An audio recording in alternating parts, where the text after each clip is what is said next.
আপনারা জানেন কয়েকদিন আগে মাওলানা আব্দুল হাই সাইফুল্লাহ বড় ভাই আমার অ্যাক্সিডেন্ট করে ওনার এই চোখ প্রায় নষ্ট হয়ে গেছে। ডাক্তাররা এখন চিকিৎসা চালাচ্ছে, আশা করছি সুস্থতার দিকে যাবে।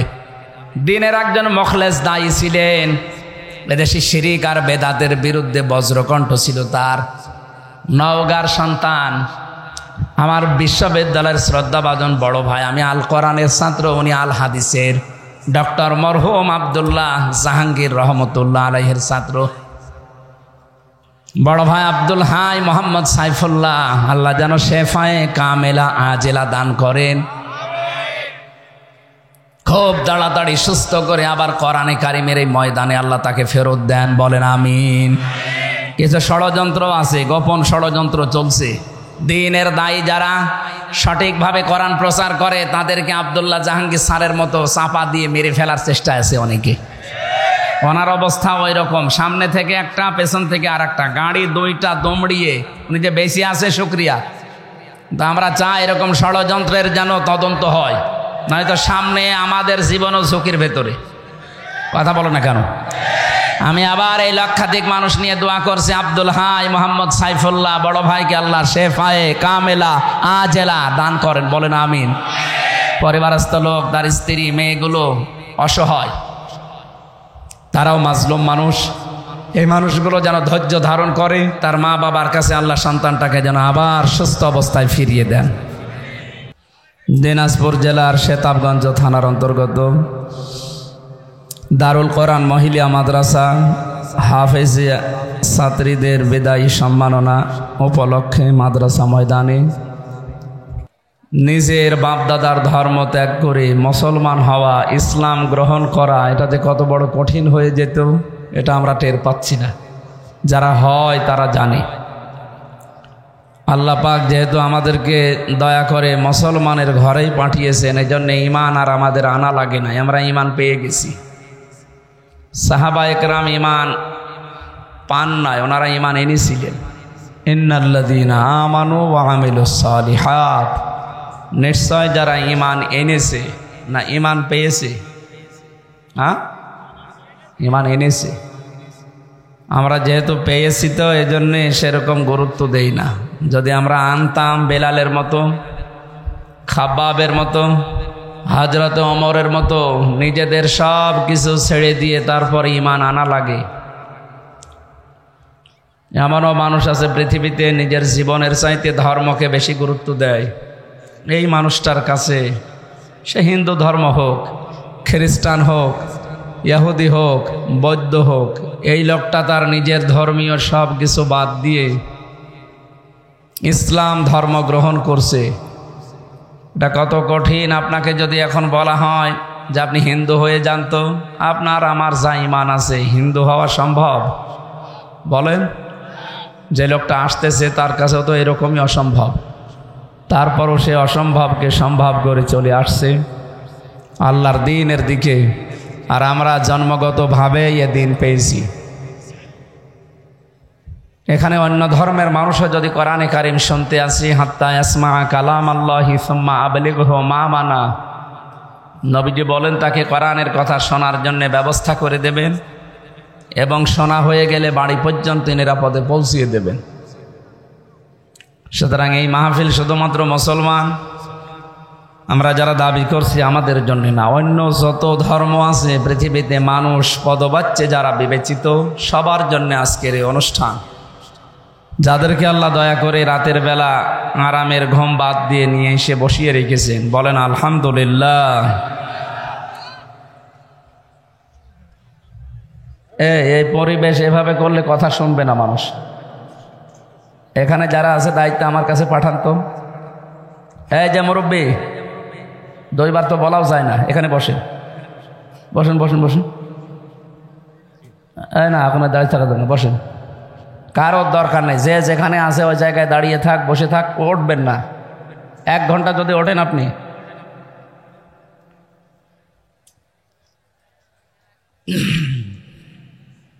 আমার প্রায় অনুষ্ঠানগুলো ক্লাসের মতো হয়, আমরা ক্লাসের মতো কথা বলি, যদিও এরকম মানের ছাত্র আমরা অনেকেই না। বিশ্ববিদ্যালয়ে আমার স্যাররা যখন ক্লাস নিত ৮০-৮২ জন ছেলে মেয়ে সব এক ধাঁচের, ওদের মেধা সব একরকম, কথা বলে ওখানে মজা আছে। আর আমরা যেখানে কথা বলি ১২ বাপের ১৩ ছেলে, এক একটার যোগ্যতা এক এক রকম। কেউ একবার বললে বোঝে, কেউ 5 বার বললেও বুঝবে না, কেউ পিটালেও বুঝবে না। এরকম ছাত্র এখানে বসে আছে না? সুতরাং আমরা এমনভাবে কথা শুনতে চাই যেন সবাই মনে হয় যে আমাদের রোল নাম্বার 1, 2, 3 অ্যাক্টিভ হয়ে যাবেন, একেবারে মনে হচ্ছে সিমেন্টেড হয়ে গেছেন। কোরআনের কথা যে যত অ্যাক্টিভভাবে শুনবে আল্লাহ তাকে তত তাড়াতাড়ি কোরআনের হেদায়েত দান করবে। যারা শুনতে এসেছেন আল্লাহ দায়িত্ব দিয়েছেন ফাস্তামিউ, শোনো, ওয়ানসিতু, চুপ থাকো, এই 2টা নির্দেশ আল্লাহ। সুতরাং আজকে যে অনুষ্ঠানে এসেছেন এটা কিন্তু সাধারণ আর নেই, যদিও এটা মনে হচ্ছে জয়জন ভাই ধানের ক্ষেত, যেটা এখন জান্নাতের বাগান হয়ে গেছে। আর জান্নাতের বাগানের ভেতরে কোনো জাহান্নামী মানুষকে আল্লাহ ঢুকতে দেবে না। আফামান হাক্কা আলাইহি কালিমাতুল আযাব আফাআনতা তুনকিযু মান ফিন-নার, সূরা জুমারের 20 নম্বর আয়াতে আছে। আল্লাহ তাআলা বলেন, হে নবী, আমি যার উপরে ফয়সালা দিয়েছি যে লোকটা জাহান্নামে যাবে, যার উপরে শাস্তি অবধারিত লিখে দেওয়া হয়ে গেছে যে লোকটা জাহান্নামে যাবে, আফাআনতা, আপনি কি পারবেন তুনকিযু মান ফিন-নার, তাকে ওই জাহান্নাম থেকে বের করে নিয়ে আসতে? কে বলছেন বলেন তো? কাকে? চিন্তা করে দেখেছেন? যিনি জাহান্নামে দেবেন তিনি বলছেন, যাকে তিনি সুপারিশ করে মানুষকে বের করবেন তাকে। নবীজিকে যদি আল্লাহ বলতে পারেন, হে নবী আপনি পারবেন ওই লোকটাকে জাহান্নাম থেকে বের করে নিয়ে আসতে, প্রশ্নবোধক চিহ্ন দিয়েছেন। আফা আনতা, ইন্টারোগেটিভ সেন্টেন্স এটা। তার মানে আল্লাহ প্রশ্ন দিচ্ছেন, না আপনিও পারবেন না। নবী যদি কাউকে বের করতে না পারে, হামজা পারবে? পারবে? এই জন্য এটা যেহেতু জান্নাতের বাগান, এখানে আল্লাহ কোনো জাহান্নামী মানুষকে নিয়ে আসবে না। যারা আমরা এসেছি নবীজির এই হাদিস এবং কোরআনের আয়াত অনুযায়ী আমরা বিশ্বাস করতে পারি যে আমরা জান্নাতি। খালিদিনা ফিহা লা ইয়াবগুনা আনহা হিওয়ালা। কারণ মানুষ যদি জান্নাতে যায় সে চিরকাল থাকবে, কোনোদিন তাকে বের করে দেওয়া হবে না, লোকটা বের হতেও চাইবে না। হযরত ইদ্রিস নবীর জীবনী পড়েছিলাম তাফসিরে, খুব শখের নবী ছিলেন আল্লাহ। আজরাইল ফেরেশতা একবার ডাক দিয়ে বলেছে, মাবুদ আমি তোমার নবী ইদ্রিসের সাথে বন্ধুত্ব করতে চাই। ঠিক আছে যাও। এসে তিনি ডাক দিলেন, নবী ইদ্রিস আমি এসেছি আপনার সাথে বন্ধুত্ব করার জন্য, আমি কিন্তু সাধারণ না, আমি অসাধারণ ফেরেশতা আজরাইল, আমি জান কবজ করি। হযরতে আজরাইল কথাগুলো শোনার বলার পরেই নবী ইদ্রিস বললেন, ঠিক আছে আমি রাজি আছি, কিন্তু আমার শর্ত আছে কয়েকটা, আপনি যদি মানতে পারেন তাহলে আপনার সাথে আমি বন্ধুত্ব করতে পারি। কারণ এই যে বন্ধু, এই শব্দটা অনেক গুরুত্বপূর্ণ। পৃথিবীতে সবচাইতে মানুষের জীবনে প্রভাব পড়ে হয় বন্ধুর নাই বান্ধবীর। কি কথা বুঝতেছে?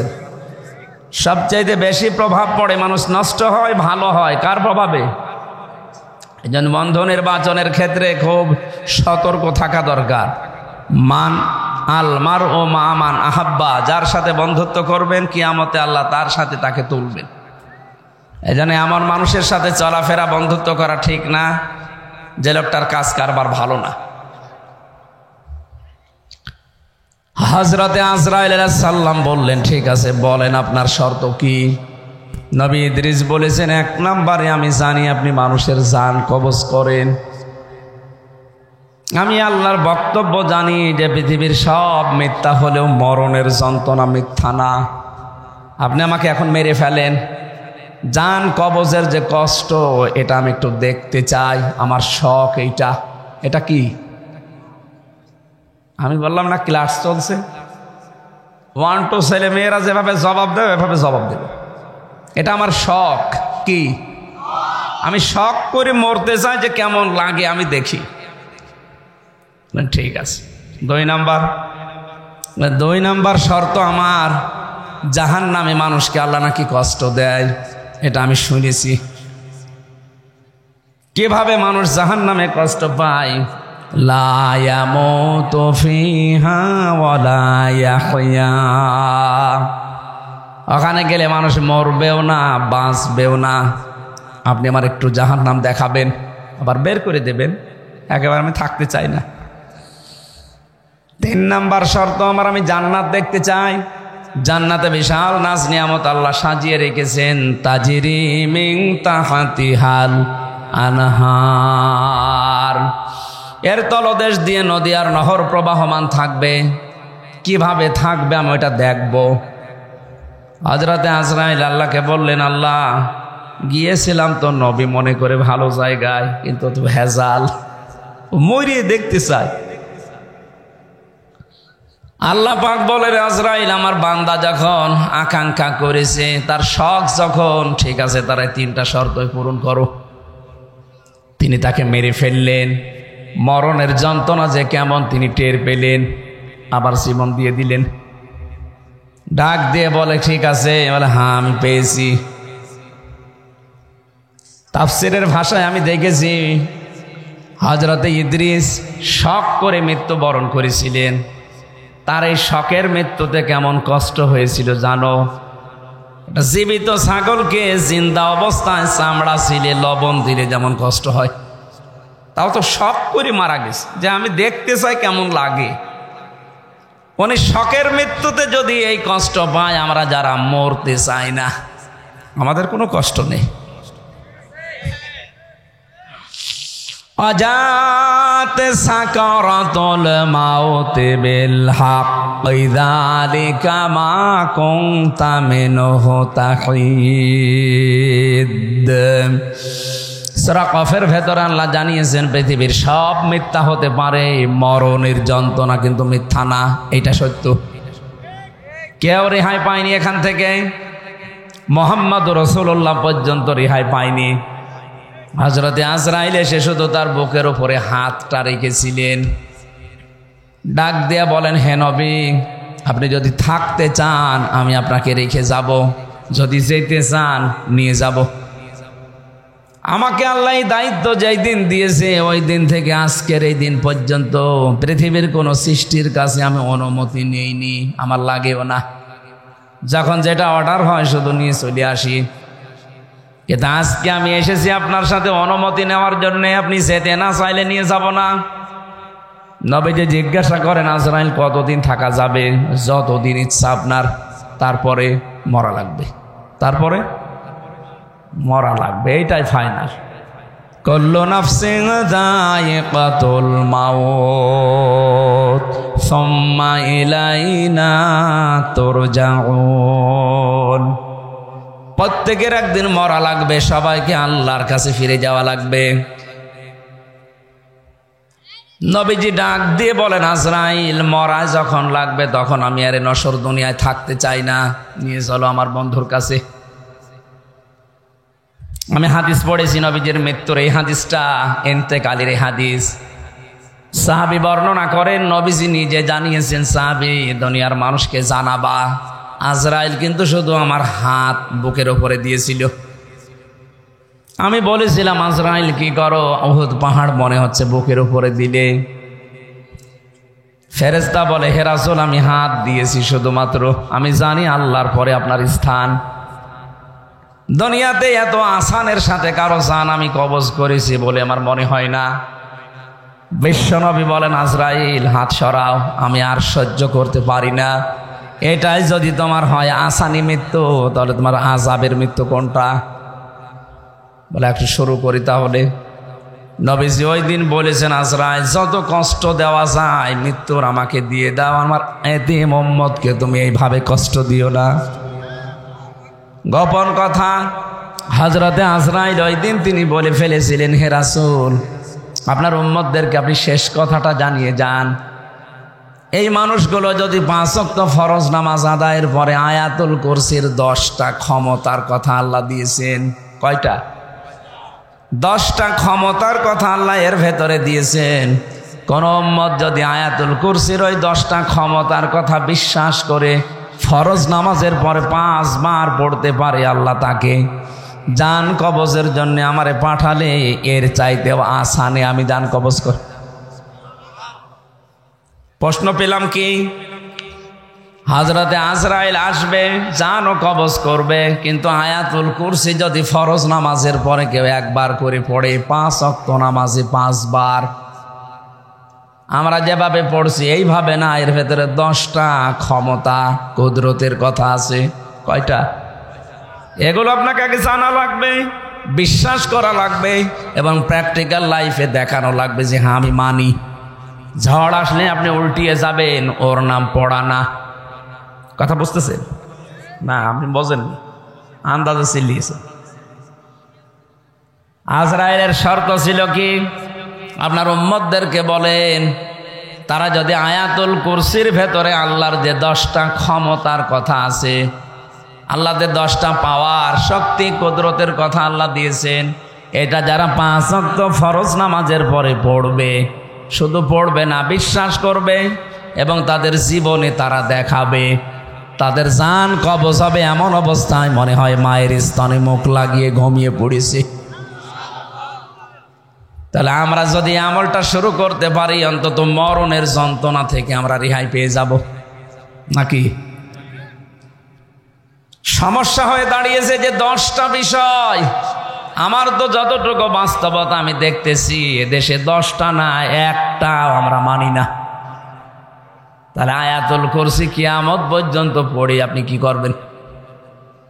আজরাইলের হাত থেকে যদি মরণের যন্ত্রণা থেকে বাঁচতে হয়, আয়াতুল কুরসি পড়া লাগবে ঠিক, কিন্তু ওই 10টা বিশ্বাস করি। প্রথম নাম্বারে, আল্লাহু লা ইলাহা ইল্লা হুয়াল হাইয়ুল কাইয়্যুম। আল্লাহ পাক এখানে তার প্রথম ক্ষমতার কথা দিয়েছেন, আল্লাহু লা ইলাহা। এই যে ইলাহ, পুরা কোরআন শরীফের ভেতরে একটা ভয়ঙ্কর শব্দ। ইলাহ শব্দটা আমরা অনেকেই শুনেছি, কিন্তু বাস্তবে আমাদের অনেকের মেলে না। ইলাহ শব্দের 4টা অর্থ হয়। ইলার প্রথম অর্থ, ইলা মানে আইনদাতা। ইলা মানে, একটু আস্তে বলেন, আপনি নিরপেক্ষ দৃষ্টি দিয়ে বলেন তো, আপনি কি সত্যি আল্লাহর আইনের পক্ষের লোক? না। হয়তো নামাজ যেটা আল্লাহর আইন, ওইটা আপনি পড়তে রাজি আছেন, রোজা আল্লাহর আইন আপনি পড়তে রাজি আছেন, আল্লাহর আইন দিয়ে যে চুরি করলে হাত কেটে দেওয়া যায়, মানুষ হত্যা করলে তাকেও হত্যা করা লাগে, এটা শুনলে আপনার যেন কেমন লাগে? তাহলে আপনি আল্লাহর আইনের পক্ষের লোক না। আমি কথা বোঝাতে পারিনি। এই যে আজকে আন্তর্জাতিক অপরাধ ট্রাইব্যুনালে 13 জনকে হাজির করেছিল, এরা গণহত্যার সাথে জড়িত। আপনি যদি এখন দেখেন মানুষ হত্যা করলে তাকে হত্যা করা লাগবে, এই আইনটা হামজা বানিয়েছে। আরো আসতে বলেন, কে? সূরা বাকারা 178 নম্বর আয়াত, ইয়া আইয়ুহাল্লাযীনা আমানু কুতিবা আলাইকুমুল কিসাসু ফিল কাতলা আল হুররু বিল হুররি ওয়াল উনসা বিল উনসা। এই পৃথিবীতে আমি ইমানদার যারা, তাদের উপরে লিখে দিলাম, দুনিয়াতে যদি কেউ কাউকে হত্যা করে, তার কিসাসের বিধান, তাকেও হত্যা করা লাগবে।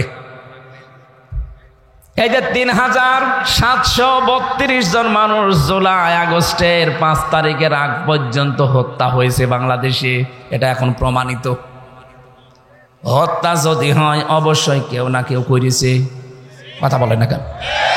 যারাই জড়িত আছে, সে যেই হোক, এ আয়াত অনুযায়ী তার বিচারের পক্ষে আপনাকে থাকা লাগবে না। এখন আপনি যদি বলেন না এটা বর্বর আইন, এটা একটা কথা হইলো, মরে নাই গেছে, ওরা যাক, আবার ভালো মানুষও মেরে ফেলবেন। আপনি কি আল্লাহর চাইতে বেশি মায়া দেখাচ্ছেন ওরে? যিনি বানিয়েছে তার চাইতে আপনার মায়া বেশি। এ দুনিয়াকে শান্ত করার জন্য, পৃথিবীকে যদি ভারসাম্য পূর্ণ করতে চান, এই বিধানটা কায়েম করাই লাগবে, নাই তো বিনা কারণে মানুষ হত্যা আপনি বন্ধ করতে পারবেন না। আল্লাহ বুঝে শুনে আইন দিয়েছেন, জানে মানুষের দুর্বলতা কোথায়। একটা মানুষকে যদি বাইতুল মুকাররমের সামনে নিয়ে ওই জায়গায় এক কোপে দুনিয়া থেকে বিদায় করে দেওয়া হয়। আগামী কিয়ামত পর্যন্ত এই দেশে বিনা কারণে কেউ কাউকে হত্যা করার আদেশ দেবে না। দিয়েছিল না 6 সালে? উনি আদেশ দিলেন সারা দেশ থেকে আসো, লগে বইটা নিয়ে আসো। কেন আপনি দিলেন এটা? আল্লাহকে আপনাকে ওহী নাজিল করে জানিয়েছে যে লগে বইটা নিয়ে আসতে বলো, মানুষ পিটিয়ে মেরে লাশের উপরে ড্যান্স দাও বলেছিল। কোন কারণে এটা করলেন? আপনি হুকুমের হুকুমের আসামি না আপনি? এখন আন্তর্জাতিক অপরাধ ট্রাইব্যুনাল যেটা দিয়ে বিচার হয়েছিল 71 সালের, এটা এখন 24 সালের বিচার হচ্ছে। আজকে থেকে অলরেডি আরম্ভ হয়ে গেছে। এখন প্রমাণ তো সব আমাদের কাছে আছে। তামাম দুনিয়া এখন কত আপডেট, সব প্রমাণ ভিডিও ক্লিপ আকারে আছে। জামালপুরের এক মন্ত্রী ছিল টাকলা মুরাদ, তার মাত্র 6 মিনিট 32 সেকেন্ডের একটা অডিও ক্লিপ ফাঁস হয়েছিল মাহির সাথে। বিশ্রী ভাষায় কথা বলেছিল, ওটা রেকর্ড হওয়ার পরে ওটা ইন্টারনেটে চলে গেছে। তাও ভিডিও না, অডিও ক্লিপ মাত্র 6 মিনিট 32 সেকেন্ডের। এটা যদি ফাঁস হয়ে তার মন্ত্রিত্ব চলে যায়, তার দলীয় পদ যায়, তার যা ছিল সব থেকে এদেশের সরকার তাকে বাদ দিয়েছে। কথা বলেন না কেন? আর আপনি এই 2 মাসে যা করেছিলেন জুলাই আগস্টে, সব কিন্তু সব ভিডিও। আপনি কি মনে করছেন এখানে আমি বসে আছি কেউ দেখতে পারছে না? আমেরিকায় বসে বসে দেখতেছে। এই জন্যই তো আজ হারুন আঙ্কেলকে খুঁজে পাওয়া যাচ্ছে না। যে বিপ্লব কুমার সরকার পাওয়া যাচ্ছে না, জানে যে যেখান থেকে যাই করেছি আমি মাটির নিচে বসে সিদ্ধান্ত নিলে ওখানে ওইটা ওরা ফিট করে রেখেছে। এত উন্নত তারা। তামাম দুনিয়া জানতেছে যে হ্যাঁ, এগুলো ভিডিও ক্লিপ সব ধরা আছে। 2006 সাল থেকে 24 সাল পর্যন্ত যত কিছু করেছেন এখন সবগুলোর বিচার সামনে। আমরা চাই মানুষ হত্যা করার বিচার, যেহেতু মানুষ হত্যা করা লাগবে, যদি প্রমাণ হয় এগুলো কোনো বিচার না, একবারে এদের শেষ করে দিন। কারণ সামনের দুনিয়ায় যারাই আসবে চেয়ারে, তারা চিন্তা ভাবনা করে মানুষ মারার অর্ডার দেবে। আর এখন যদি এরা ছাড় পেয়ে যায়, সামনে যারা চেয়ারে বসবে ওরা বলবে চল, অসুবিধা নেই। এই জন্য দুনিয়ার ভারসাম্য রক্ষা করার জন্য বিচার খুব দরকার। আরে বিচার সম্পন্ন করার জন্যে, ন্যায় বিচার করার জন্য আল্লাহর আইন মাস্ট বি লাগবে। এই জন্য ইলাহ শব্দের প্রথম অর্থ আইন। ইলাহ মানে যিনি আইন বানাতে পারেন।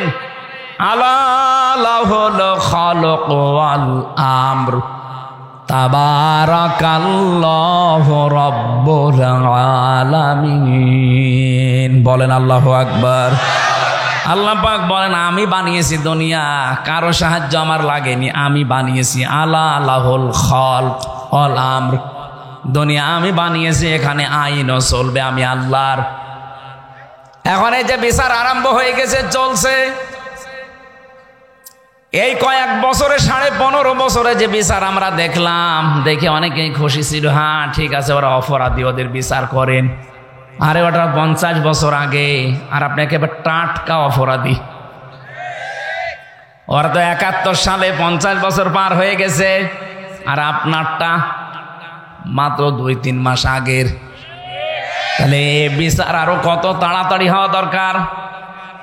সত্যি যদি বিচার যেভাবে হচ্ছে হবেও, আমি আশা করছি হবেও। যদি হয়ে যায় এই দেশ দেখবেন ঠান্ডা হয়ে যাবে। এই বিশ্বাস নিয়ে আপনাকে আয়াতুল কুরসি পড়া লাগবে যে আমি আল্লাহর আইনের পক্ষের লোক। কেউ হত্যা করেছে, হ্যাঁ তাকে মেরে ফেলা লাগবে, কোনো মায়া মহাব্বত এখানে নেই। কেউ চুরি করেছে, তার হাত কেটে দেওয়া লাগবে, এইটাই বিধান। এখন যদি বলেন হ্যাঁ একটা জীবিত মানুষের হাত কেটে দেবে, একটা কথা হইল, আপনি আল্লাহর চাইতে বেশি বোঝেন। আমার রিমান্ডে যারা নিয়েছিল ওই অফিসারগুলো ওই মাটির নিচে, আয়না ঘরের ভেতরে, ওরা মাঝে মাঝে এমন কথা বলতো মনে হচ্ছে যে আল্লাহর চাইতে বেশি বোঝে। আল্লাহরও ভুল ধরত না, এটা ঠিক হয়নি আল্লাহ। আমি বাকিগুলো নাই বললাম না, ওইটা বলা আমার উদ্দেশ্য না। আমি শিক্ষা দিচ্ছিলাম ইলাহ মানে আইনদাতা। আল্লাহ কি আইনদাতা না? বলেন বলেন। 2 নম্বরে ইলাহ মানে সার্বভৌম ক্ষমতার অধিকারী। আমি কিন্তু এই যে কোরআন শরীফ সামনে নিয়ে বলছি, আল্লাহর কসম আমি কোনো দিকে টেনে বলছি না, যা আছে তাই বলছি। ইলার দ্বিতীয় অর্থ কি বললাম? সার্বভৌম ক্ষমতার অধিকারী। সার্বভৌমত্বের অধিকারী কে বলেন তো? এটা আল্লাহ বারবার কোরআনে দিয়েছেন, লিল্লাহি মুলকুস সামাওয়াতি ওয়াল আরদ ওয়া হুয়া আলা কুল্লি শাইইন কাদির। আল্লাহ পাক বলেন, এই যে আকাশ জমিনের যে সার্বভৌম ক্ষমতা, মলকিয়াতের মালিক দুনিয়ার কেউ না, এটা আমি আল্লাহ নিজে। সত্য কথা বলছে, আমি কোরআন একেবারে হাতে নিয়ে আপনি কি মনে করবেন আমি জানি না। বাংলাদেশ জামাত ইসলামী তার নিবন্ধন হারিয়েছে শুধু এই কথাটা তাদের এই সংবিধানে লেখা থাকার কারণে। ওরা যদি বলতো না সার্বভৌম ক্ষমতার অধিকারী আল্লাহ না জনগণ, ওদের জীবনও নিবন্ধন কেড়ে নিতে পারতো না। কারণ এই দেশে যারাই বলে সার্বভৌম ক্ষমতার অধিকারী, ক্ষমতার উৎস জনগণ, তাদের নিবন্ধন সব ঠিক আছে, তাদেরটা কেড়ে নেওয়ার কোনো বুদ্ধি নেই। কিন্তু যারা বলে না আমরা জনগণকে ক্ষমতার উৎস মানি না, ক্ষমতার উৎস একচ্ছত্র মালিকানা আল্লাহর, এই জন্য এটা বাদ দিয়ে দিয়েছিল। পরবর্তীতে এখন আবার ফেরত দিয়ে দিয়েছে। কারণ ৯৬% মুসলমান এখানে বাস করে, এখানে বেশি এড়ি তেড়ি করে টিকে থাকা যাবে না। যা করা লাগবে এদের মাথায় কাঁঠাল ভেঙে করা লাগবে। ইলা শব্দের বাকি 2টা অর্থ বললে আপনি মেনে নিতে পারবেন না, রাগ হচ্ছে না যে কি গো আমি আয়াতুল কুরসি পড়বো, সওয়াব হবে 1 করে 10টা, আর এ কি বলে? অথচ আয়াতুল কুরসির প্রথম শব্দ ইলাহ, আল্লাহু লা ইলাহা ইল্লা নে কথা বলছে না কেন? ইলাহ শব্দের প্রথম অর্থ আইনদাতা।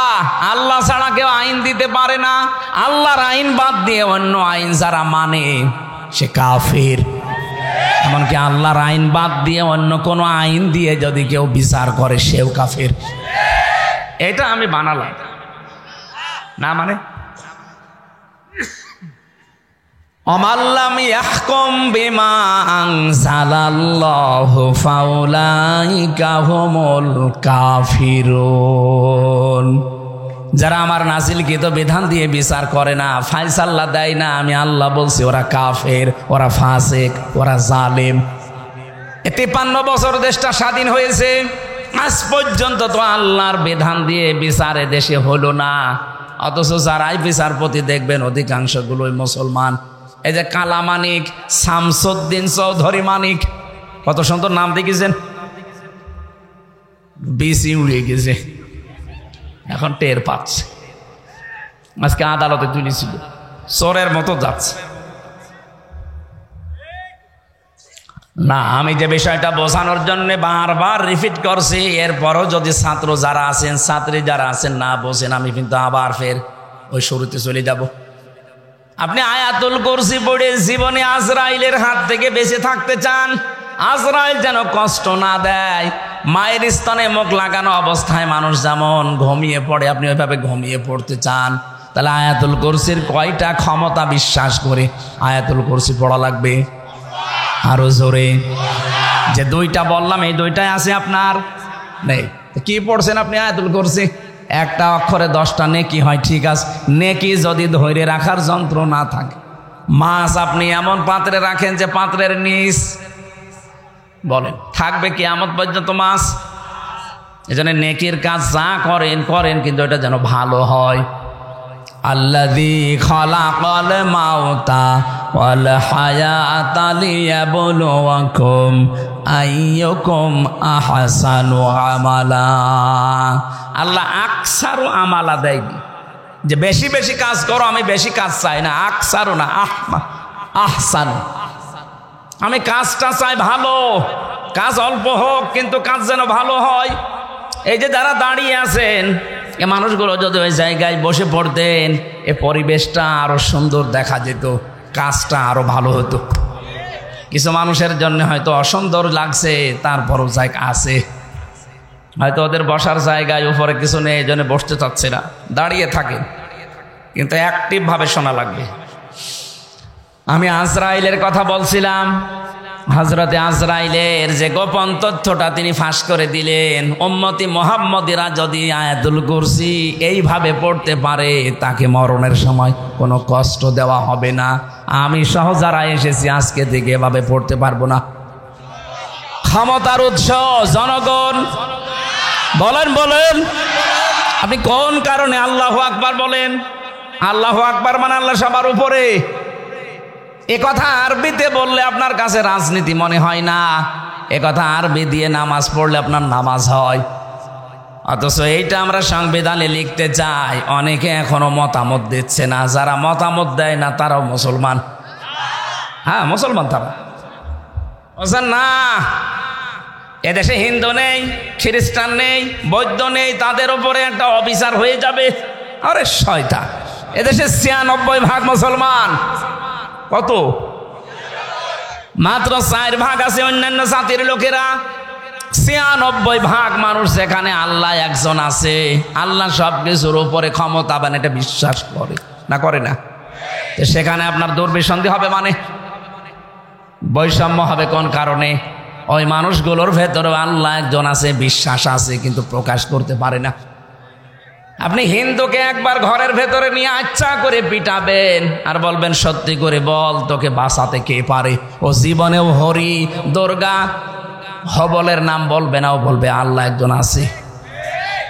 আমি নিজে পরীক্ষিত, যখন বরিশালে পড়তাম চরমনাই, ওই সময় মাঝে মাঝে নৌকায় যেতাম, তখন ব্রিজ ছিল না। নৌকায় ওঠার পরে দেখি ঝড় উঠেছে। আমরা যারা মুসলমান বলছি লা ইলাহা ইল্লাল্লাহ, হিন্দু দাদা আর দাদি দুইজনেই বলছে লা ইলাহা ইল্লাল্লাহ। কি গো, চেহারা দেখে মনে হচ্ছে অন্য ধর্মের। কালেমা পড়েন মানে মুসলমান হয়েছেন? বলছে না, কালেমা পড়েন। আমারে বলছে যে ঝড় উঠেছে এ ঝড়ে কালী দুর্গার কাজ না, এ আল্লাহ লাগবে। ওরাও জানে দুনিয়াতে কঠিন বিপদে পড়লে মানুষ হিসাবে আমরা যে মানবীয় গুণাগুণ নিয়ে বড় হচ্ছি, আমাদের ভেতরে একটা দুর্বলতা আছে, অস্থিরতা আছে। আজকের তেলাওয়াত কিন্তু আয়াতের ৩ আয়াত আগে আছে, ইন্নাল ইনসানা খুলিকা হালুআ ইযা মাসসাহুশ শাররু জাযুআ ওয়া ইযা মাসসাহুল খায়রু মানুআ। অবশ্যই আমি মানুষকে অস্থির করে বানিয়েছি। বিপদে পড়লে হায় হতাশ করে, হতাশা ঘিরে ধরে, ও মনে হয় আর মনে হয় সূর্য উঠবে না। কোনো কিছু যদি পাই, আমার নিয়ামত কল্যাণ কিছু পেলেই তখনও কৃপণ হয়ে যায়। এগুলো মানুষের স্বভাব।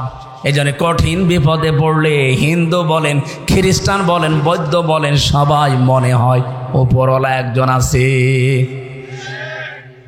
জেল থেকে বের হওয়ার আগে এবং জেল থেকে বের হওয়ার পরে 3টা বছর বাদ দিলে আমি বহু দেশে আমার এই ছোট্ট জীবনে গিয়েছি।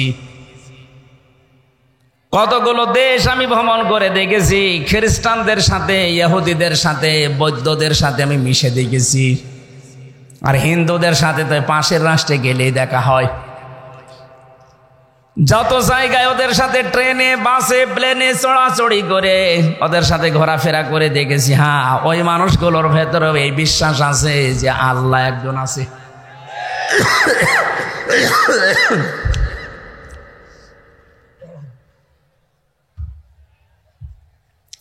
হয়তো সরাসরি আল্লাহ এটা বলে না, কিন্তু উপরওয়ালা বলে। কি বলে? উপরওয়ালা বলে ডাকে। কয়েকদিন আগে আমি ইংল্যান্ডে ছিলাম, কি সিঙ্গাপুরে গিয়েছিলাম, ওখানে খ্রিস্টান বেশি। যে মানুষগুলো আমার সাথে দেখা করতে এসেছিল, যাওয়ার সময় নেতা গোছের মানুষ, তারা ওই দেশ চালায়। ওনারা আমাকে এই শর্ত দিয়েছে যে আপনি কথা বলবেন আপনার ধর্মীয় গ্রন্থ যেটা আছে কোরআনে কারিম, ওরা কোরআন জানে, কোরআন থেকে কথা বলেন। কিন্তু কোনো ধর্মকে আপনি ছোট করবেন না। আমি বলেছি কোনো ধর্মকে আমি ছোট করার জন্য আসি নাই, কিন্তু সত্য ধর্ম যেটা সেটা আমি তুলে ধরবই। 4,500 ধর্ম আছে দুনিয়াতে, আল্লাহর কাছে মনোনীত মাত্র একটা ধর্ম, ইন্নাদ-দীনা ইনদাল্লাহিল ইসলাম। আল্লাহ পাক বলেন আমার কাছে একমাত্র মনোনীত পছন্দনীয় ধর্মের নাম ইসলাম। বাকি 4,500 যা আছে সব মানুষের বানানো, মানুষ উলট পালট করেছে। শিক্ষিত মানুষ তো ভেতরে যেহেতু বিবেক আছে একটু নাড়া দিয়েছে। আমি বললাম আপনার এখনই মুসলমান হওয়া দরকার নেই, এখন ঈমান আনা লাগবে না, আপনি চিন্তা ভাবনা করেন। ইংরেজি ভার্সন পাওয়া যায়, কোরআনের তাফসির বের হয়েছে, আপনি পড়েন। পুরাটা একবার পড়ে আমার সাথে বলবেন, এই যে নাম্বার হোয়াটসঅ্যাপ সব দিয়ে গেলাম, কথা বলবেন। আমি মাঝে মাঝে যোগাযোগ করি, কি কত দূর হয়েছে। কেউ বলে 2 পারা চলছে, কেউ 3 পারা। ওরা ইংরেজিতে ড্রাইভিং করা, ওইগুলো পড়ে। টনি বেলাওয়ারের শালিকা, টনি বেলাওয়ার নাম শোনেননি? এই লোকটার শালি ছিল, ছোট শালি। ও আমেরিকা থেকে ইরানের তেহরান বিমানবন্দরে এসে নেমেছে। ওকে খ্রিস্টানরা গোয়েন্দা হিসাবে পাঠিয়েছে। ও কিন্তু অনার্স মাস্টার্স করা একটা মেয়ে, বিশ্ববিদ্যালয় থেকে, তাও পৃথিবীর নাম করা বিশ্ববিদ্যালয় থেকে অনার্স মাস্টার্স করে, ডক্টরেট করে, পিএইচডি করে এসে নেমেছে। কোটি কোটি ডলার তাকে দিয়েছে যে মুসলমানদের কাছে যাবে তাদের ঈমানটা ধ্বংস করার জন্য।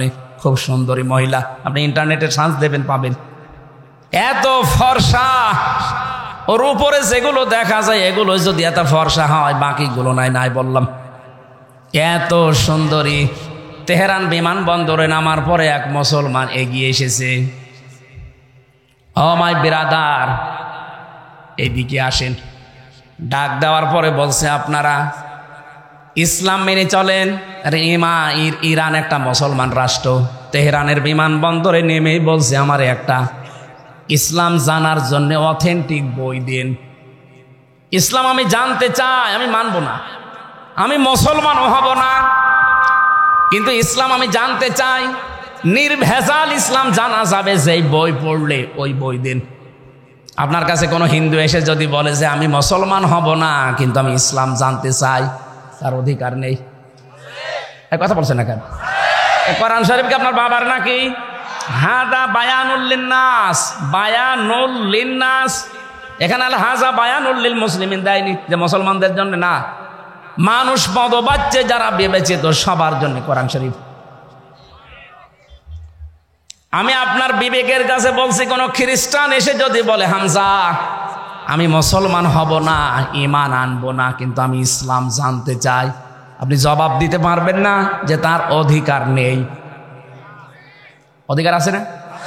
এখন প্রশ্ন আসতে পারে, কোরআন শরীফ ওযু ছাড়া তো ধরা যায় না, ও তো খ্রিস্টান, ও তো হিন্দু মানুষ, ওর তো ওযু নেই। আমি রিমান্ডে এক অফিসার পেয়েছিলাম, দেবদুলাল।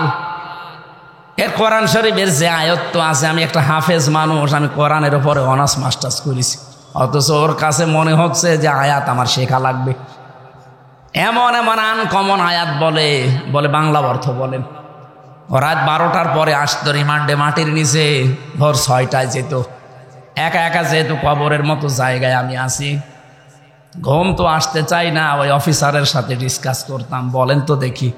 আমি প্রথমে মনে করতাম কি গো, এই যে এখানে নাম লেখা থাকে দেবদুলাল, দেখেই বুঝলাম যে নাম যা, এ মনে হয় ফুল হাতা, হাফ হাতা না, ফুল হাতা না। আমি বললাম, দাদা আপনি শিখেছেন কোন জায়গা থেকে? বলছে আমি অনার্স মাস্টার্স করা মানুষ। আমি ওই সময় থেকে একটা কিউরিসিটি জেগেছে আমার ভেতরে, একটা অনুভূতি যে আমি মুসলমানদের এই কোরআন শরীফ পড়বো। আমি কিন্তু এখনো মুসলমান হইনি, কিন্তু পুরাটা আমার পড়া আছে। অনেক ওরা তাকামরের আয়াতগুলো আমাকে শোনাতেন। হ্যাঁ, তেলাওয়াত শুদ্ধ আছে, তেলাওয়াত বেশ সুন্দর, গ্রামাটিক্যাল কায়দা দিয়ে পড়ে। বাংলা অর্থ তো ওর আন্দাজে জানায় আছে, ইংরেজিতে ভার্সন দিত। দেখেন তো এই মানুষগুলো অন্য ধর্মের মানুষ হওয়ার পরে কোরআনে কারিম কত আয়ত্ত করতে পেরেছে। আর এখানে যে হাফেজা মেয়েদের বাবা বসে আছে, আমার মনে হয় এখানে আলেম বাদ দিয়ে বাকি যারা পাবলিক এদেরও কোরআনের প্রতি এরকম দখল নেই। মুসলমান আমরা। লরেন বুথ এই মহিলা মুসলমানকে বলছে আপনি কোরআন শরীফ আমাকে দেন, নাকি বলেন নির্ভেজাল ইসলাম আমি জানতে চাই। আপনাকে এমন একটা বই দেবেন যে বই পড়ে আমি নির্ভেজাল ইসলাম জানতে পারি। এখন যদি আপনি ফাজাইলে আমাল তুলে দেন হবে? ওর মধ্যে কত দুর্বল হাদিস আছে, আর অত বলেছে আমি নির্ভেজাল ইসলাম জানতে চাই। পৃথিবীর কোনো বই নির্ভেজাল না, একটা বই আছে নির্ভেজাল, কোনো ভেজাল নেই। যালিকাল কিতাবুল লা রাইবা ফি। মুসলমান তাকে কোরআন শরীফ দিয়েছে, শুধু না তাফসির দিয়েছে। এই নেন, এটা পড়লে আপনি নির্ভেজাল ইসলাম জানতে পারবেন। উনি বলছে আমি 3 বছর লন্ডনে ছিলাম, ইরানে ছিলাম, 3টা বছর পড়া কোরআন শরীফ আমি আনাকুম জানাকুম পড়ি নাই, পড়ার মতো পড়েছি। প্রতিটি শব্দের অর্থ আমার একটা না একাধিক অর্থ আমার আয়ত্তে আছে। এটা গিরিশচন্দ্র সেনের নাম শুনেছি, উনি নাকি কোরআন শরীফ প্রথম বাংলা করেছে। না, ওনার আগেও 2 জন করেছিল, নইমুদ্দিন আর বসমিয়া। এই 2 জন মিলে আগে করেছে আংশিক, আর পূর্ণাঙ্গ কোরআন বাংলায় অনুবাদ করে দেখিয়েছে নরসিংদীর এই গিরিশচন্দ্র সেন। কোরআনের তাফসির করতে হলে এক একটি শব্দের একাধিক অর্থ আপনার জানা থাকা লাগবে। আমি কোরআনের ছাত্র, সারাটা জীবন আমার এই 33 বছর বয়সের আমার মনে হয় 22 বছরই কোরআনের উপর চলছে। এরপরও আমার যা ধারণা, আমার যা বিশ্বাস, আমাকে যদি বলেন কোরআন শরীফের প্রতিটি শব্দের অর্থ বলেন না, আমার মনে নেই, আমার আবার দেখা লাগবে। শুধু আমি কেন, এখানে যত বড় মহারথী থাকুক, প্রধান অতিথিকে জিজ্ঞাসা করেন তো কোরআন শরীফের প্রতিটি শব্দের অর্থ বলতে পারবে? কেউ পারবে না। অথচ হিন্দু মানুষ,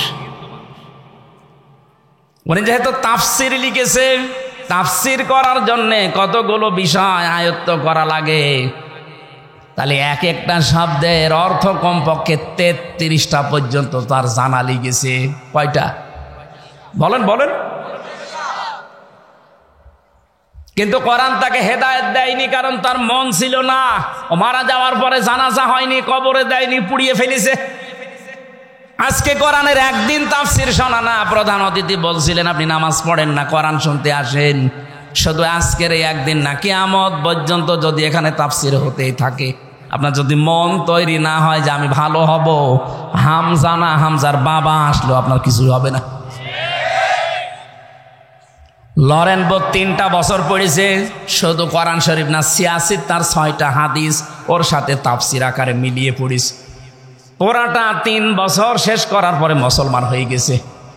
সাংবাদিকরা ডাক দিয়ে বলছে কি আপনি একজন খ্রিস্টান? তামাম দুনিয়ায় সবচাইতে বেশি মানুষ বাস করে কোন ধর্মে? খ্রিস্টান। বলেন বলেন। এরপরে মুসলমান। আমরা হচ্ছে 175 কোটি, আর ওরা 250 কোটি। বাকি অন্যান্য জাতির লোকরা আছে তামাম দুনিয়ায় 750 কোটি মানুষ আছে, 257টা রাষ্ট্র আছে। সবচাইতে বড় রাষ্ট্রের নাম বাংলাদেশ। কয়েকদিন আগে আমি মালয়েশিয়া ছিলাম, সফর করে দেখলাম বাংলাদেশের চাইতে 8 ডবল বড়। 8টা বাংলাদেশ জোড়া দিলে যত বড় হবে এক মালয়েশিয়া একাই অত বড়। আমি ভারতে বহু রাজ্যে ঘুরেছি, বাংলাদেশের চাইতে 29 ডবল ভারত। বাংলাদেশ 59টা জোড়া দিলে যত বড় হবে এক আমেরিকা একাই অত বড়। তাহলে আমেরিকার কাছে বাংলাদেশ একটা পাড়া না? 59টা বাংলাদেশ জোড়া দিলে যত বড় হয়, আমেরিকা একাই অত বড়।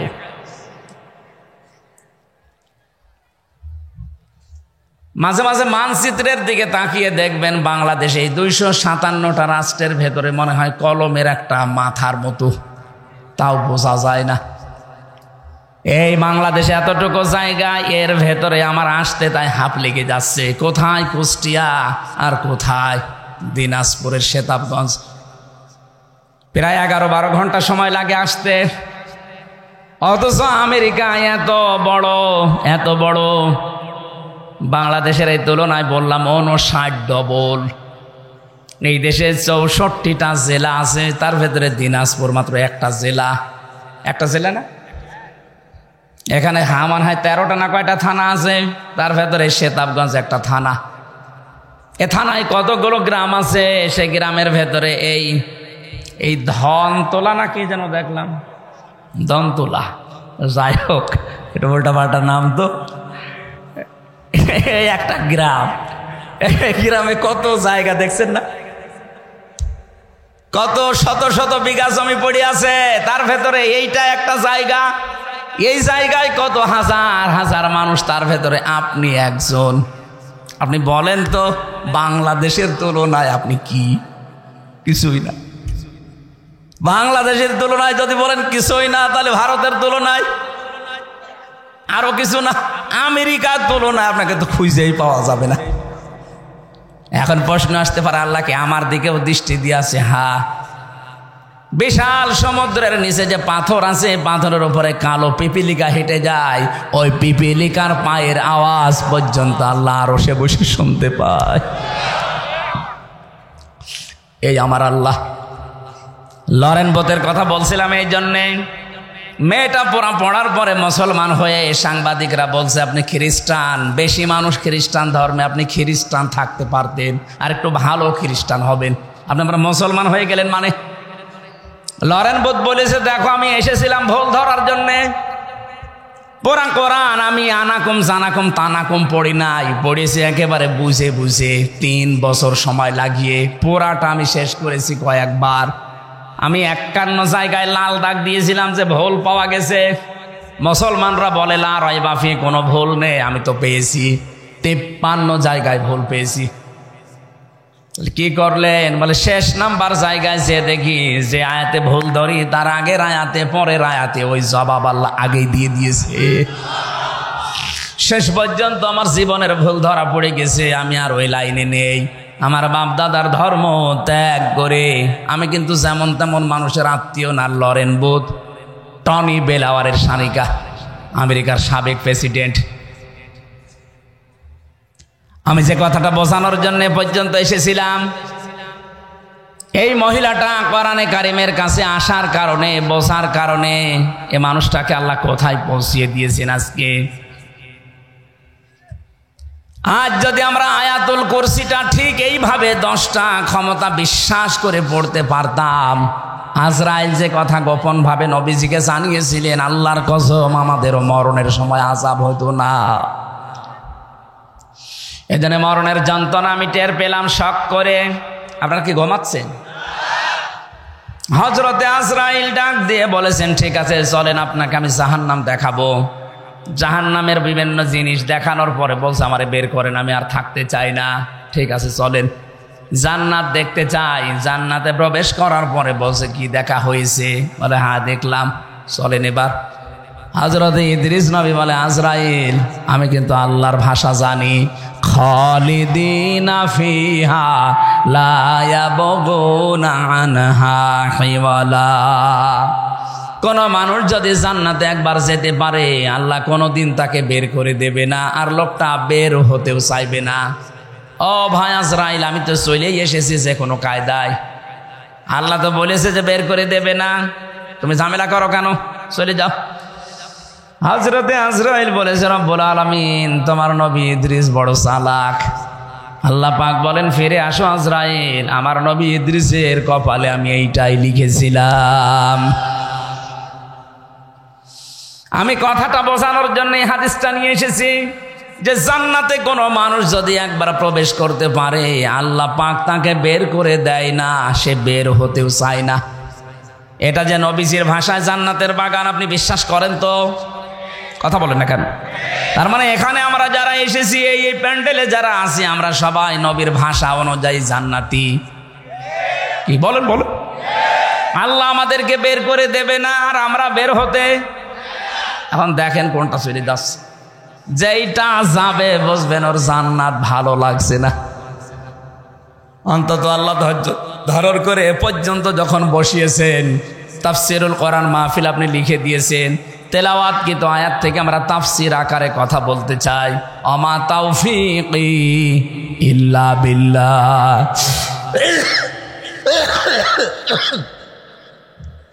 সুবহানাল্লাহ। না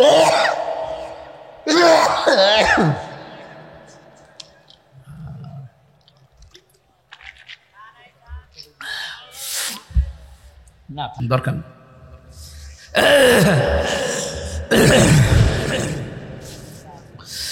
সুবহানাল্লাহ আলহামদুলিল্লাহ লা ইলাহা ইল্লাল্লাহ লা ইলাহা ইল্লাল্লাহ মুহাম্মাদুর রাসূলুল্লাহ সাল্লাল্লাহু আলাইহি ওয়াসাল্লাম। নবীজির উপরে দরুদ আর সালাম পড়ে আমরা আলোচনায় যাচ্ছি। আজকের আলোচনার বিষয় হচ্ছে মুসল্লিদের গুণাবলী। আমরা মুসল্লি না? নামাজ অন্তত এক ওয়াক্ত পড়লেও তো পড়ি, অন্তত না পড়লেও ঈদের নামাজ পড়ি, কিছু না হলেও বাবা মরে গেলে জানাজার নামাজ তো পড়ি। বলেন, আল্লাহ পাক বলেন ইল্লাল মুসাল্লিন আল্লাযীনা হুম আলা সালাতিহিম দাইমুন। এই পৃথিবীতে যারা মুসল্লি, সবাই না, যারা মুসল্লি, মুসল্লি কি? আল্লাহ পাক বলেন মুসল্লি কাদেরকে বলে জানো? আল্লাযীনা হুম আলা সালাতিহিম দাইমুন, যারা তাদের নামাজের উপরে স্থির, নামাজের উপরে দায়েম এবং কায়েম থাকে, সর্বদা নামাজের উপরে যারা থাকে। 2 ওয়াক্ত পড়ে, 3 ওয়াক্ত পড়ে না এমন না।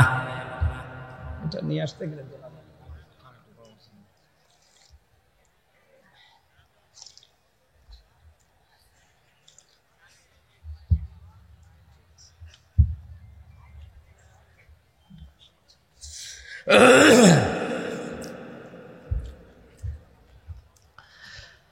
মুসল্লিদের গুণাবলী বলতে গিয়ে ইবনে কাসিরের তাফসিরে আমি আয়াত পড়তে গিয়ে দেখলাম আল্লাহ পাকের কাছে সবচাইতে বেশি প্রিয় ওই কাজটা, যে কাজটা ধারাবাহিকভাবে করা হয়।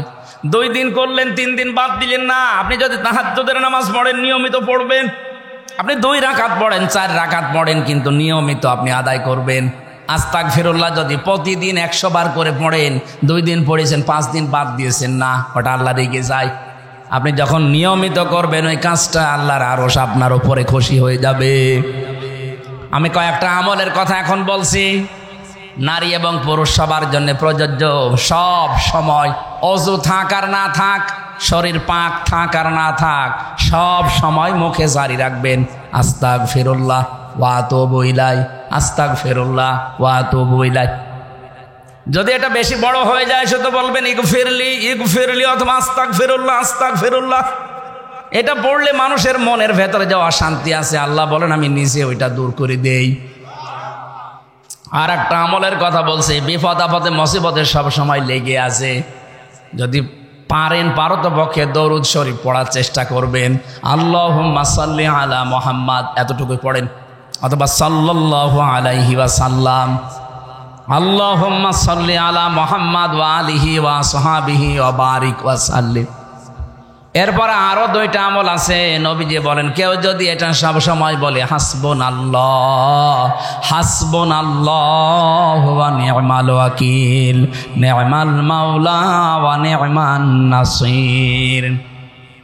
আর ইউনূস নবী বিপদে পড়ে যে দোয়া পড়েছিলেন ওইটাও পড়তে পারেন, লা ইলাহা ইল্লা আনতা সুবহানাকা ইন্নী কুনতু মিনাজ জালিমিন। কয়টা বললাম মনে আছে আপনাদের? 1 নম্বরে আস্তাগফিরুল্লাহ, 2 নম্বরে দরুদ শরীফ, 3 নম্বরে আপনি সব সময় চলতে ফিরতে হাসবুনাল্লাহ অথবা লা হাওলা ওয়ালা কুওয়াতা ইল্লা বিল্লাহ এ পর্যন্ত। সব সময় যদি মনের ভেতরে মুখের ভেতরে জারি থাকে, কঠিন বিপদ আকস্মিক অ্যাক্সিডেন্ট থেকে আল্লাহ বাঁচিয়ে দেবে। আপনারা জানেন কয়েকদিন আগে মাওলানা আব্দুল হাই সাইফুল্লাহ বড় ভাই আমার অ্যাক্সিডেন্ট করে ওনার এই চোখ প্রায় নষ্ট হয়ে গেছে। ডাক্তাররা এখন চিকিৎসা চালাচ্ছে, আশা করছি সুস্থতার দিকে যাবে। দিনের একজন মুখলেস দায়ী ছিলেন, এদেশি শিরিক আর বেদাতের বিরুদ্ধে বজ্রকণ্ঠ ছিল তার।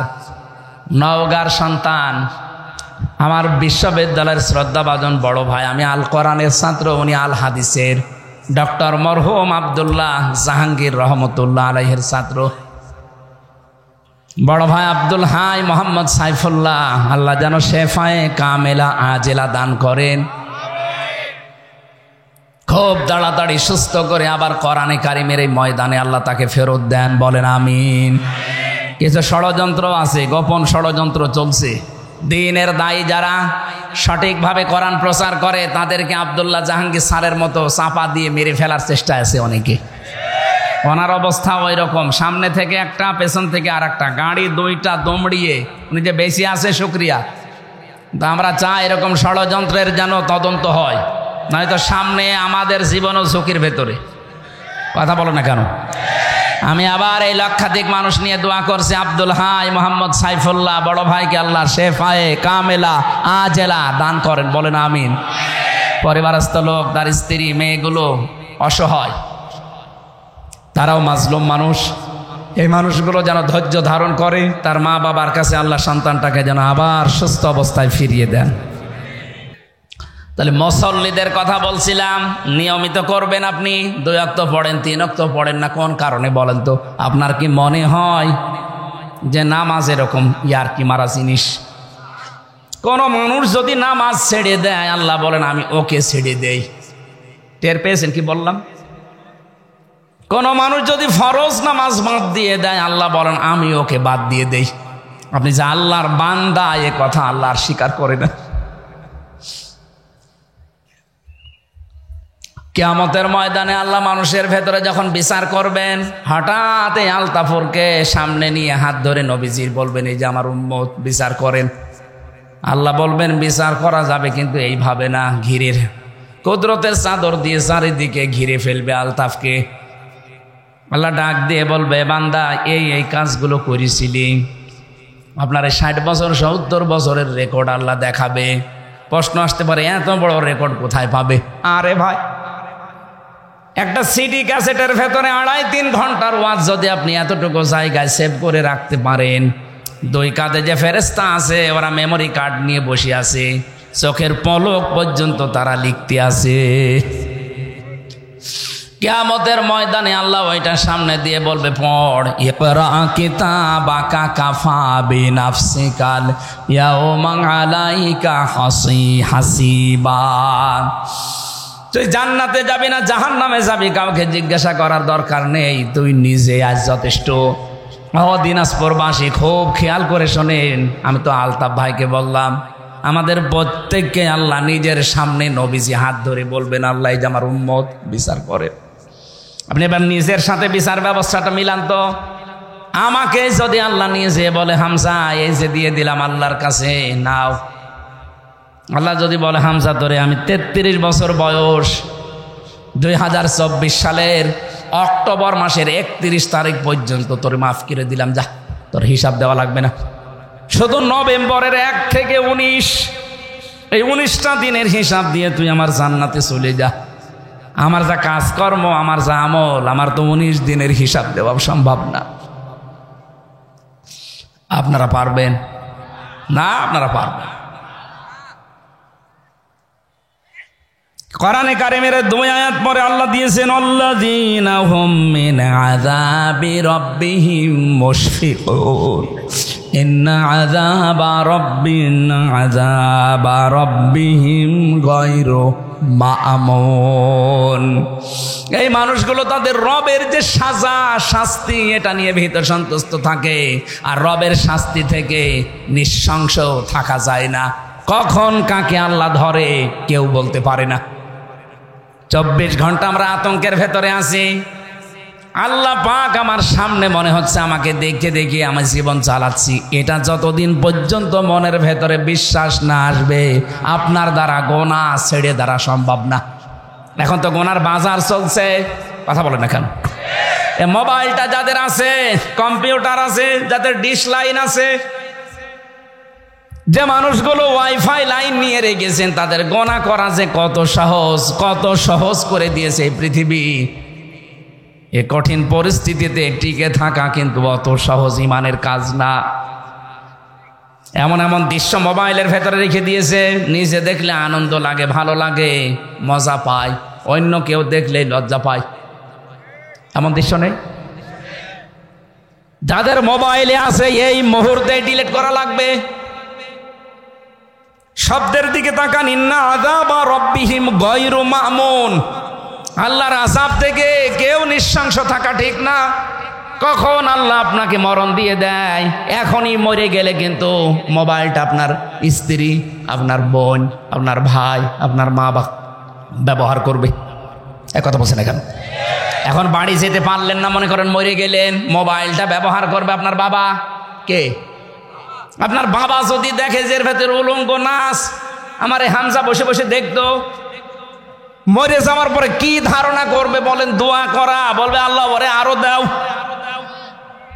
সুতরাং এই মুহূর্তে আমি সহ যারা আছি, যেটা দেখলে নিজের শান্তি পাওয়া যায়, আনন্দ পাওয়া যায়, অন্য দেখলে লজ্জা পান, এই মুহূর্তে ডিলিট করেন। আমার এটার ভেতরে শুধু লেকচার আছে স্যারদের, আন্তর্জাতিক স্কলার যারা, আর আমার বিশ্ববিদ্যালয় স্যারদের লেকচার আমি প্রায় 250-র উপরে রিসিভ করে রেখেছি। দেখার মতো শুধু ওইটাই, আর বাকি আমার পরিবারের, আমার মেয়ের ছবি আছে, ছোট মেয়েটার। আপনার মোবাইলে এই মুহূর্তে যদি ডিলিট না করেন, আমি ওয়াজ করব না। করেন, সময় দিলাম 30 সেকেন্ড, করেন। এখনই ওয়াজ আমল করা লাগবে, করেন, তাড়াতাড়ি করেন। এই যে একজন করছে, এই কি কর কি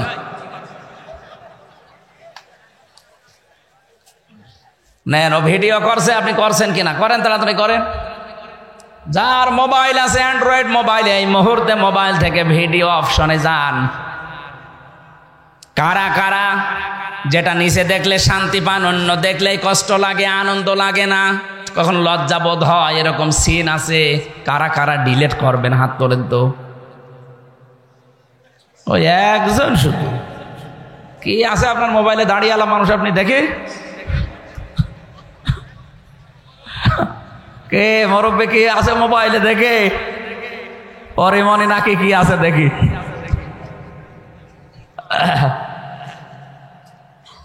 বাটন মোবাইল নিয়ে এসেছে, ও কি দেখবে? না, আমি হাসির জন্য দেয়নি। আপনি বলেন তো কি জবাব দেবেন এখনই যদি মরে যান? আর মোবাইলটা নিয়ে যদি আপনার বউ দেখে, বলবে কি নিয়ে সংসার করতাম? নাউজুবিল্লাহ, এর চরিত্র এত খারাপ, এটা বলবে না বলবে না? বলেন, বলবে না?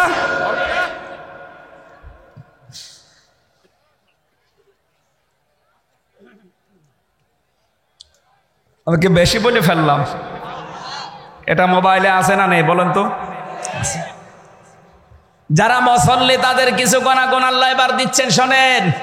আল্লাহ পাক বলেন, আল্লাহ ওয়াল্লাযীনা ফি আমওয়ালিহিম হাক্কুম মা'লুম লিস-সাইলি ওয়াল মাহরুম ওয়াল্লাযীনা ইউসাদ্দিকুনা বিয়াউমিদ্দিন।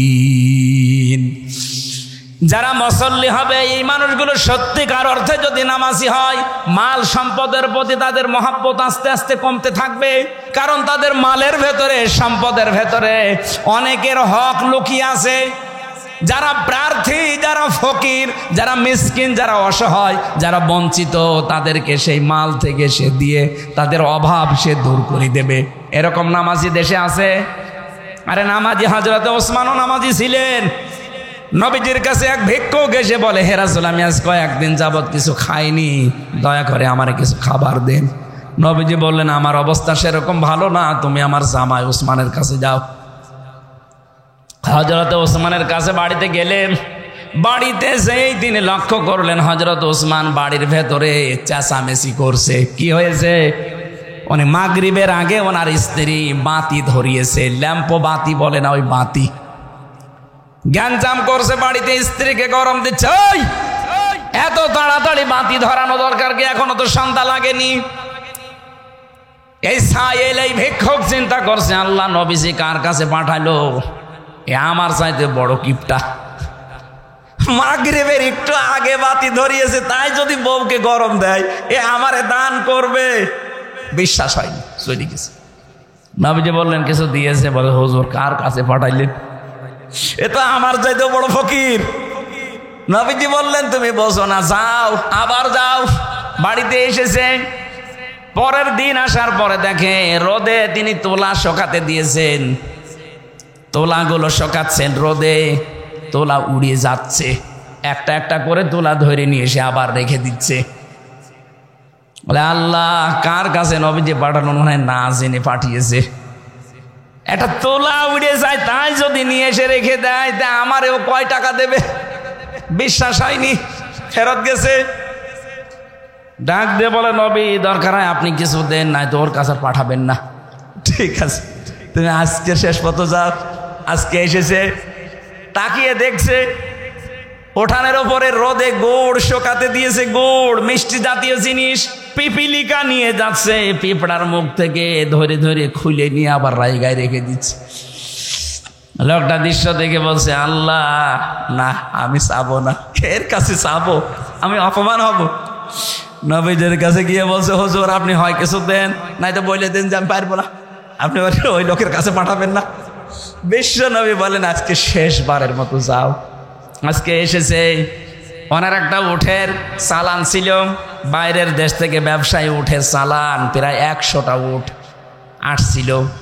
সাহস করে এবার নবীজির কথায় বিশ্বাস করে তিনি চাইলেন, বলে আল্লাহর নবী আমাকে পাঠিয়েছে, আপনি দয়া করে আমার কিছু দান করেন, আমি ক্ষুধার্ত। হযরত ওসমান বলেন ঠিক আছে, এখনো তো কাছে সেরকম কিছু নেই, ওই যে ব্যবসার মাল আসতেছে, ওই যে উট ভর্তি মাল আসতেছে, যে উট তোমার পছন্দ হয় উটটা নিয়ে চলে যাও। লোকটা বলছে আল্লাহ এ কি ইয়ার কি করছে? লোকটা পিপিলিকার মুখ থেকে গুড় কেড়ে নিতে পারে, তোলা উড়ে গেলে তোলা আবার নিয়ে এসে রেখে দেয়। সন্ধ্যার আগে বাতি ধরালে বউকে গরম দেয়, আরে বলছে উট ভর্তি মাল আমাকে নিয়ে চলে যাও। না বলছে আপনি সত্যি করে বলেন তো, আপনি কি আমার সাথে ঠাট্টা করেন কেন? আমি কিন্তু 3 দিন এসেছি আপনার বাড়িতে, আজকে দিয়ে 4 দিন আসলাম, 3 দিনের যে আচরণ দেখলাম আজকের সাথে মিলছে না, সত্যি করে বলেন আপনি কি করেন?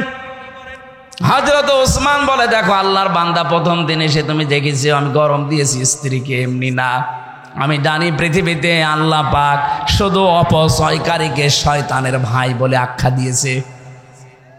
ইন্নাল মুবাযযিরিনা কানু ইখওয়ানা শায়াতিন, দুনিয়ায় যারা অপচয় করে এরা কিন্তু শয়তানের ভাই। পৃথিবীর কোনো অপরাধ করলে শয়তানের ভাই, এ কথা কোরআনে আমি পাইনি। এই একটা আয়াত সূরা বানী ইসরাঈলে আছে, যারা অপচয় করে ওরা আর মানুষ থাকে না, ওরা শয়তানের ভাই হয়ে যায়। মাগরিবের আগে আমার স্ত্রী লম্পবা বাতি ধরিয়েছে, কোন কারণে যে অপচয় করবে এটা তো আমি মেনে নিতে পারি না, এই কারণে তাকে গরম দিয়েছিলাম শিক্ষা দেওয়ার জন্যে। দ্বিতীয় দিন যে তোলা উড়ে যাচ্ছিল, তোলা আসলে আমার ছিল না, আমার কাছে আমার বন্ধু রেখেছিল আমানত, নষ্ট হয়ে যাচ্ছিল, আমি শুকাতে দিয়েছিলাম। মানুষের আমানত আমার কাছে আছে, সেটা উড়ে চলে যাবে, আর আমি আমানত বসে বসে খেয়ানত করব না, এই শিক্ষা আমি পাইনি। আজ বাংলাদেশের মানুষ যারা দায়িত্বে ছিল, 1628 জন মানুষ দায়িত্বে ছিল, এই মানুষগুলো যদি হযরত ওসমানের মতো এইভাবে অ্যাক্টিভ ভাবে কাজ করতো, আল্লাহর কসম এ দেশ থেকে কিয়ামতের আগে তারা ক্ষমতা থেকে যেত না। আপনি আমানতের দায়িত্ব পেয়ে সব খেয়ানত করে বসে আছেন। ভূমির দায়িত্ব দেওয়া হয়েছিল জমি জায়গার, যে মন্ত্রী ভূমি মন্ত্রী, তাও প্রতিমন্ত্রী, সেই লোকটার নাকি 620টা বাড়ি। কয়টা লাগে বাড়ি আপনার? বলেন কয়টা লাগে বাড়ি? 64 জেলাতে 64টা হলেও তো হয়, 620টা বাড়ি বানিয়েছেন আপনি।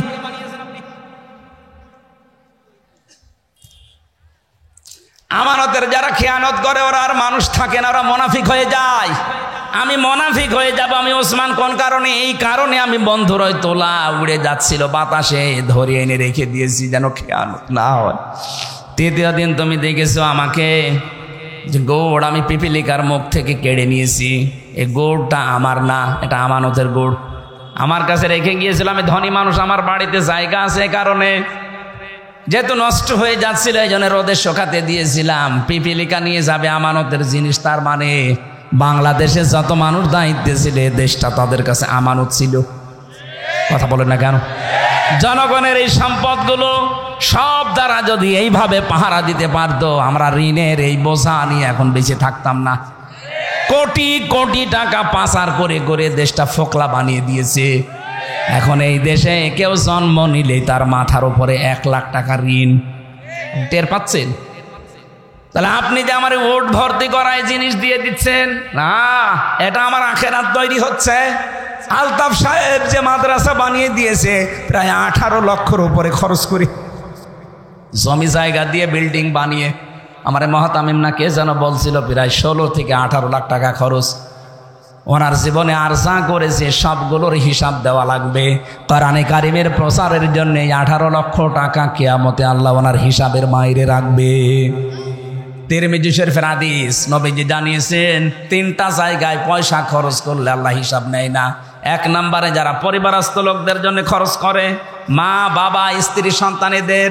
2 নম্বরে যে মানুষগুলো দুনিয়াতে দিন কায়েমের জন্য চেষ্টা করছে তাদের পেছনে খরচ করে। 3 নম্বরে যারা এই পৃথিবীতে কোরআন প্রসারে কোরআন কায়েমে যারা আছে তাদের পেছনে খরচ করে। আপনি নিজে যদি সরাসরি যেতে না পারেন, যারা করে এইগুলো তাদেরকে দেবেন। এই টাকার হিসাব দেওয়া লাগবে না। কি করবেন আপনার টাকা দিয়ে যদি দিনের কাজই না হয়? তা আপনার টাকা আর আবু জেহেলের টাকা সমান। আবু জেহেলের টাকা ছিল না, কারণের টাকা ছিল না, কাজে লেগেছে, লাগে না। হ্যাঁ, এখানে কয়েকটা বাধা আছে, আমি 5টা বাধা পেয়েছি।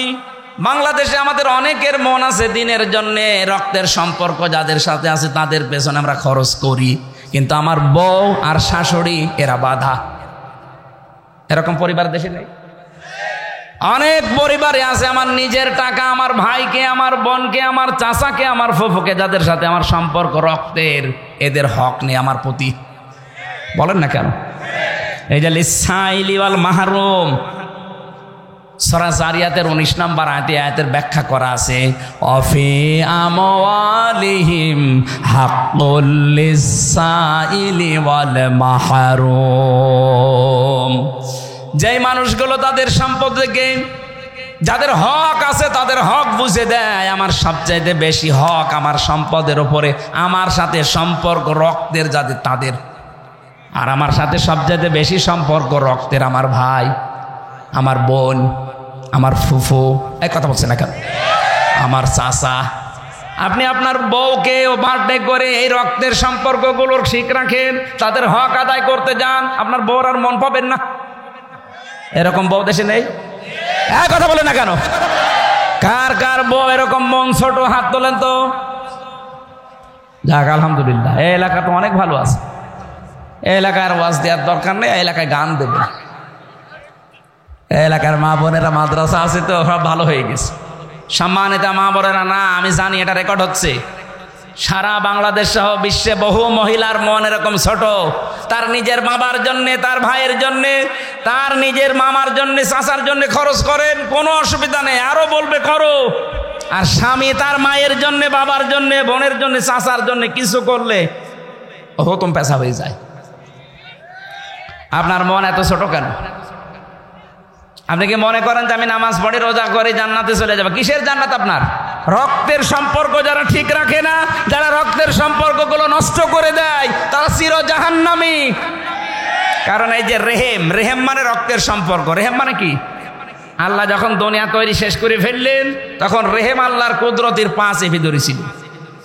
ডাক দিয়ে বলেন, আল্লাহ তুমি আমার সম্পর্কে কি সিদ্ধান্ত নিলে? কিছু তো জানালে না। আল্লাহ বলেন, রেহেম, দুনিয়াতে যারা রক্তের সম্পর্ক তোর সাথে ঠিক রাখবে, আমার সাথে তাদের সম্পর্ক ঠিক আছে। আর তোর সাথে যার সম্পর্ক ঠিক নেই, আমি বলি যে ওটা আমার বান্দা না, ওর দায়িত্বই আমার নেই, ওর সাথে আমি কাট। বলেন তো আপনার কারণে শুধু এটা শুধু স্ত্রীর কারণে হয়? এই কথা বলছে না কেন? হাজারো স্বামী চায় যে আমার মা বাবা আমার সাথে থাক, কিন্তু স্ত্রী চায় না। কোরআনের আয়াতের ভেতরে আমি তাফসিরে ইবনে কাসিরে লক্ষ লক্ষ ব্যাখ্যা পেয়েছি। আমি বেশিরভাগ কথা রাত 10টা পর্যন্ত বলি। ডাক্তার আমারে বলেছে রাত 10টার পরে ঘুমিয়ে পড়বেন। আজকে 11টা বেজে গেছে, যেহেতু মাগরিবের পর একটু ঘুমিয়েছিলাম, এই কারণে আমি 1 ঘন্টা বেশি পড়েছি।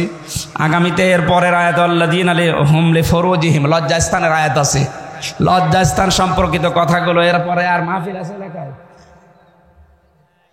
এই হারুন মাওলানা কই? আশপাশ যেখানে আছেন এরপরের থেকে কথা বলবো না। আমি 11টা বেজে গেছে, তার কথা বলি না। 10টার পরে আমার জেগে থাকা নিষেধ।